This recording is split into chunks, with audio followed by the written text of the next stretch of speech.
श्री स्वामी समर्थ. श्री स्वामी समर्थांचे 30 अवधूत तोडगे. घरातील वाद, कर्ज, नवऱ्याचा नाद. 1. मुलगा चुकीच्या वाटेवर, नकारात्मक प्रेम, पैसा, सर्व समस्यावर. शुक्रवारी रात्री 3 लवंगा स्वामीच्या फोटोसमोर ठेवा. श्री स्वामी समर्थ 108 वेळा म्हणा. दुसऱ्या दिवशी त्या लवंगा घराच्या दरवाजाजवळ ठेवा. हट्टी मुलगा पती ऐकायला लागतो. नंबर 2. गुरुवारी दालचिनी पाण्यात टाकून उंबरठ्यावर शिंपडा. घरातले वाद, अडथळे कमी होतात. नंबर 3. रात्री 2 वेलदोडे स्वामींच्या फोटोसमोर ठेवा. दुसऱ्या दिवशी ते पतीच्या खिशात ठेवा. त्याचं मन शांत होतं, संवाद वाढतो. नंबर 4. दर संध्याकाळी कापूर व लवंग एकत्र पेटवा. घरभर फिरवा. नकारात्मक ऊर्जा निघून जाते. नंबर 5. मंगळवारी गुलाब फूल अर्पण करून म्हणा, स्वामी आमचं घर प्रेमाने भरून टाका. राग, हट्ट, वाद कमी होतात. नंबर 6. तांदूळ स्वामींच्या फोटोसमोर ठेवून जप करा. नंतर ते तांदूळ चुलीजवळ ठेवा. घरात शांती आणि स्थैर्य येते. नंबर 7. शुक्रवारी साखर स्वामींना अर्पण करा आणि ती थोडी घरात शिंपडा. नात्यामध्ये गोडवा येतो. नंबर 8. स्वामींच्या समोर ठेवलेलं पाणी दररोज मुलगा पतीला द्या. त्यांचं मन स्वच्छ, विचार सकारात्मक होतात. नंबर 9. रविवारी नारळाचं पाणी घराच्या कोपऱ्यावर शिंपडा. घरातील तणाव नाहीसा होतो. नंबर 10. गुरुवारी स्वामींच्या फोटोवर चंदन लावा. घरात शांती आणि समजूत वाढते. नंबर 11. वेलदोडा कपड्यात बांधून ठेवा. राग आणि अहंकार कमी होतो. नंबर 12. हळद कुंकू स्वामींना अर्पण करा. गुरुवारी नात्यातले तणाव, अतूट प्रेम वाढते.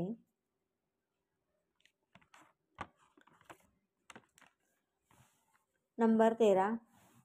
तुळशीला दररोज नमस्कार करा. 3 पाने पाण्यात टाकून प्या. मन शुद्ध, अर्पण विचार करा.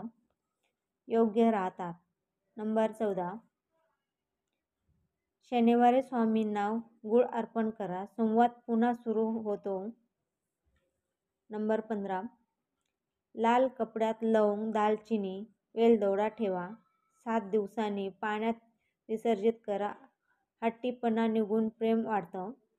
नंबर 16. कर्जमुक्तीसाठी 5 लवंग ठेवा. जप करा आणि वाहत्या पाण्यात सोडा. कर्ज उतरायला सुरुवात होते. नंबर 17. तांदूळ, साखर, वेलदोडा लाल कपड्यात बांधा आणि स्वामींना अर्पण करा. धन प्रवाह सुरू होतो. नंबर 18. नवऱ्याच्या बाहेरचा नाद कमी करण्यासाठी मंगळवारी 2 लवंगा स्वामींना दाखवा. मंदिरात ठेवा. चुकीचा प्रभाव सुटतो. नंबर 19. व्यसन सुटण्यासाठी लिंबात लवंग खोचा. स्वामींना दाखवा. व्यसन कमी होऊन मन स्थिर होते. नंबर 20. मुलगा चुकीच्या वाटेवर असेल तर रविवारी गूळ वेलदोडा स्वामींना दाखवा आणि तुळशीजवळ टाका. मुलगा योग्य मार्गाकडे वळतो. नंबर 21. घरात भांडण वाढली असतील तर कापूर व लवंग जाळा. संध्याकाळी नकारात्मक शक्ती निघून जातात. नंबर 22.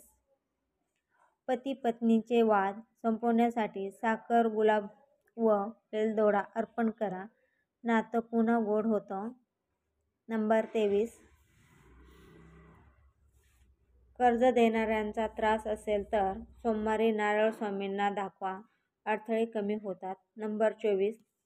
धन प्रवाह थांबला असेल तर दालचिनी आणि लवंग ठेवा. 7 दिवसांनी विसर्जित करा.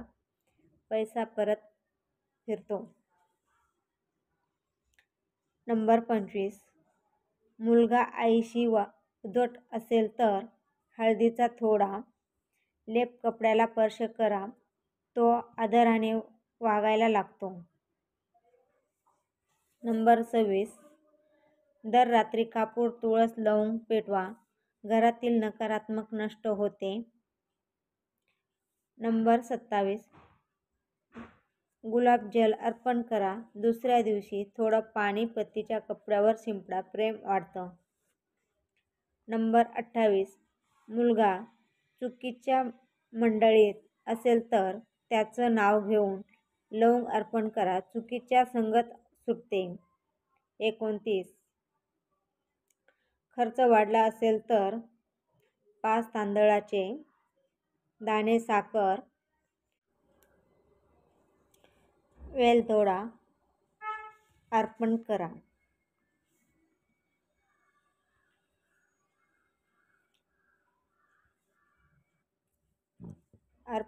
बचत वाढते.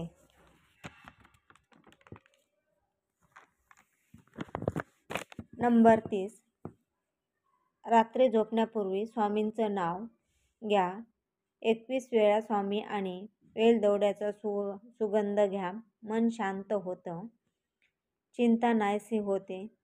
श्रद्धा ठेवा, श्री स्वामी समर्थ.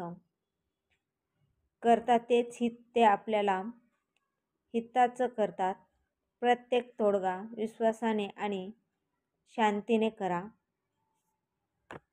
नंबर 31, नवीन घर घेण्यासाठी शुभ तोडगा, घरात प्रवेश करण्यापूर्वी 5 लवंगा, 5 तांदूळ आणि थोडा गूळ एकत्र करा. स्वामींच्या फोटोसमोर ठेवून ओम श्री स्वामी समर्थ जप करा, 21 वेळा करा. ते पदार्थ मुख्य दरवाजाजवळ ठेवून घरात प्रवेश करा. घरात लक्ष्मी प्रवेश होतो आणि वाद दूर राहतात. 32, नवीन घरात नकारात्मक दूर ठेवण्यासाठी दालचिनी आणि वेलदोडा एका ताटात ठेवून दर गुरुवारी धूप करा. वस्तू शुद्ध राहते आणि शुभ संपदा वाढतात. व्हिडिओ शेवटपर्यंत बघितल्याबद्दल तुमचे मनापासून आभारी आहे. व्हिडिओ आवडला असेल तर लाईक, कमेंट, शेअर आणि सबस्क्राईब करायला विसरू नका. धन्यवाद.